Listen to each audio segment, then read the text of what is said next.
完蛋了，托尼！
并紧跟一记右手砸肘，马军登时吃了一记重击，在其俯身之际，托尼左腿高扫再度跟上，在马军抬双臂格挡之时，迅速起右腿膝撞，但被马军前移避开。托尼见状立刻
防守非常有效，托尼始终无法绕过马军双腿。在接住托尼挥来的右拳后，马军立刻擎其衣领并使力下拉，随后迅速以双腿困住其右臂及脖颈，完成了一记标准的三角脚。三角脚是柔术中的代表性动作，可压迫对手颈动脉，导致大脑缺氧。一旦成型，3到5秒便会晕厥。马军使力按压托尼头部，欲加速其窒息速度，却不料托尼天生神力，竟一把将马军举起，想以炸弹摔逃脱三角脚。此处是水泥地面，一旦马军头部着地，将会被瞬间 KO。第二击摔击致使马军后脑重砸在栏杆上，而第三击摔击力道有些过，导致二人一同跌落围栏。此处学徒隔着屏幕都能感觉到痛，这种真实的动作场面已多年未曾见过。双方重新调整架势，托尼跃步上前，率先以直拳出击，马军后撤闪避，并立刻起右腿高扫，托尼抬臂挡下踢击，随后抡出右手摆拳。在马军快步后撤之际，立刻跟上起右腿正蹬，马军向一侧避开，并顺势起左腿还了一记高扫。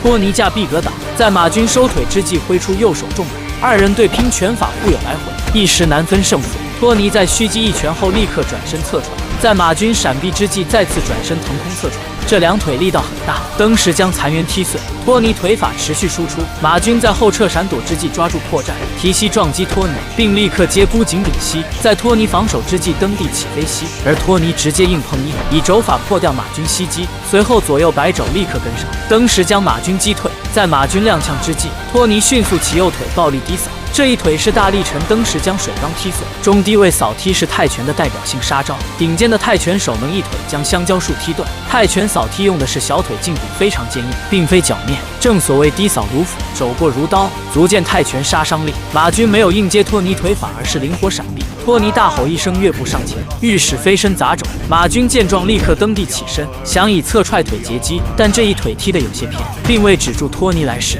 托尼一肘结结实实地砸在马军后背，马军硬吃一肘，立刻俯身抱摔，而托尼迅速做出下压防摔动作，双腿后弹压低重心。托尼的防摔非常有效，马军未能将其带入地面。托尼瞅准时机提膝打头，马军在架壁格挡后，通过摆拳控制距离，托尼后撤闪避，并立刻起右腿扫踢。马军提膝格挡，随后左右平勾跟上。托尼在后退之际立刻转身肘击，马军头部蹬时被击中，转身肘击乃是出奇制胜的杀招，往往能一招制敌。在马军踉跄之时，托尼立刻转身后摆，马军抬臂格挡，但效果不好，头部再度被踢中。托尼紧跟以连续摆肘爆头，同时快步跟上起左腿高扫。马军本想趁机低扫托尼支撑头，但出腿速度不够，蹬时被踢得瘫倒在地。面对托尼凶狠的泰拳，马军明显有些不敌，顿时血如泉涌，二人的打斗进入了白热化。